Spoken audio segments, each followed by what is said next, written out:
အခုတစ်ခါမှာတော့မုံညင်း KIA တက်မှရှိဘက်ကိုစစ်တပ်ကလေးနဲ့ပုံကျဲတိုက်ခိုက်မှုစစ်တင်နဲ့လာတက်တဲ့လူငယ်38ဦးကြာဆုံးဗမော်ဝိုင်းမော်နဲ့အင်တော်ဘက်ကိုလည်းစတိုက်ပုံကျဲနေကချင်ပြည်နယ်မုံညင်း KIA တက်မှရှိဘက်ကိုဂျပန်စစ်တပ်ကလေးနဲ့ပုံကျဲတိုက်ခိုက်ခြင်းကြောင့်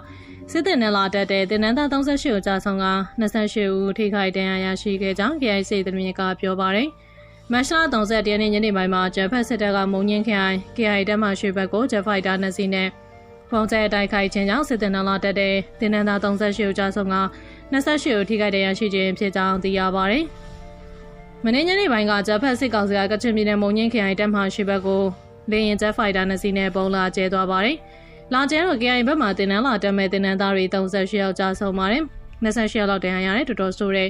ငလင်းကြောင့်တနိုင်ငံလုံးဒုက္ခရောက်နေချိန်လေးကြောင့်တိုက်ခိုက်မှုတောင်လျှောက်လုံးနေလို့ KIC သတင်းမြစ်ကပြောပါတယ်။ထို့အပြင်ဗမော်နဲ့ဝိုင်းမော်ဘက်ကိုလည်းဂျပန်စစ်တပ်ကလေးကြောင်းတိုက်ခိုက်မှုတွေနေစဉ်လှုံ့ဆော်နေပြီး KIA တပ်မှကိုနေမြေကိုလည်း drone နဲ့ပုံကျဲမှုတွေလှုံ့ဆော်နေကြောင်းအလားတူ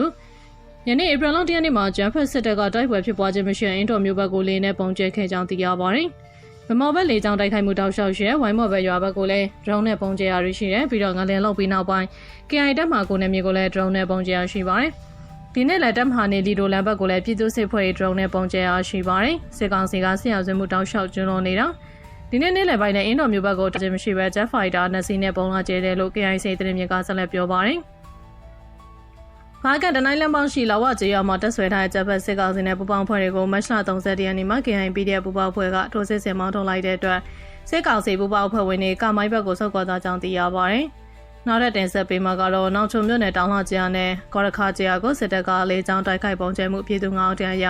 ရန်ပြည်နယ်မြောက်ပိုင်းနောင်ချုံမြို့နယ်တောင်လှကျေးနဲ့ကောရခါကျေးကိုစစ်တပ်ကလေးကြောင်းတိုက်ခိုက်ပုံကျဲရမှာပြည်သူ9ဦးတရားရရှိကြောင်း TNL ကသတင်းထုတ်ပြန်ပါတယ်။ဧပြီလ10ရက်နေ့မနက်7:00နာရီဝန်းကျင်မှာစစ်ကောင်စီတပ်ကအုံမတီဆမကျေးရှိတောင်လှရွာနဲ့ကောရခါရွာကို drone နဲ့ကြိမ်ဂျက်ဖိုက်တာနဲ့ကြိမ်လာရောက်ပုံကျဲတိုက်ခိုက်ခဲ့ကြောင်းထို့သောပုံကျဲတိုက်ခိုက်မှုကြောင့်ဒေသပြည်သူ9ဦးထိခိုက်ဒဏ်ရာရှိခဲ့ပြီး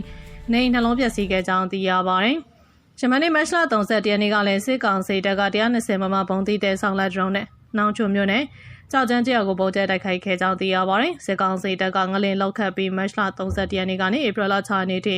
နိုင်ငံတော်စစ်ဝန်နဲ့ကျင်းထိန်မဲ့နေရသတ်မှတ်ကြေညာတော့လေရဲသားတွေကရဲချက်ရှိပုံကျဲတိုက်ခိုက်နေကြောင်းထို့ကြောင့်ပြည်သူများအနေနဲ့စစ်ကောင်စီပုံကျဲတိုက်ခိုက်မှုတွေရှောင်ရှားနိုင်ရင်စေတသိက်အမြဲရှင်လိုအပ်ပြီးလေကြောင်းရမှာကာကွယ်နိုင်ရန်လေကြောင်းရကာကွယ်ဆိုင်နီလန်နေလိုက်နာဆောင်ရွက်လွှဲမိဖြစ်ကြောင်း TNL ကသိပေးပါတယ်။ဆက်လက်ပြီးတော့ငလင်တန်းနေကြောင်းစစ်ကောင်စီကပေါင်းတဲ့စနစ်မှာလေကြောင်းရလက်နက်ကြီးနဲ့ပါတိုက်ခိုက်နေနိုင်ငံတော်ငလင်လောက်ခတ်မှုတွေဖြစ်ပေါ်နေပေမဲ့စစ်ကောင်စီကမကွေးတိုင်းစလင်းမြို့နယ်နဲ့စကိုင်းတိုင်းအင်တော်မြို့နယ်တို့ကိုလေကြောင်းတိုက်ခိုက်မှုနဲ့လက်နက်ကြီးပစ်ခတ်မှုတွေဇက်တိုက်လှုပ်ဆောင်နေကြကြောင်းရဲသားထိခိုက်ဒေဆုံးမှုတွေရှိနေကြောင်းသိရပါတယ်။မတ်လ30ရက်နေ့မနေ့ကမနက်ပိုင်းမှာစစ်ကောင်စီကစလင်းမြို့နယ်နောက်ပိုင်းကျေးရွာတွေကိုလေကြောင်းတိုက်ခိုက်မှုအကြိမ်20ထက်မနည်းလှုပ်ဆောင်ပြီးဘုံလုံးရေး50နီးပါးကျဲချတိုက်ခိုက်ခဲ့ကြောင်းစလင်းမြို့နယ်ပြည်သူ့ချုပ်ဖွဲ့တာဝန်ရှိသူကပြောပါတယ်။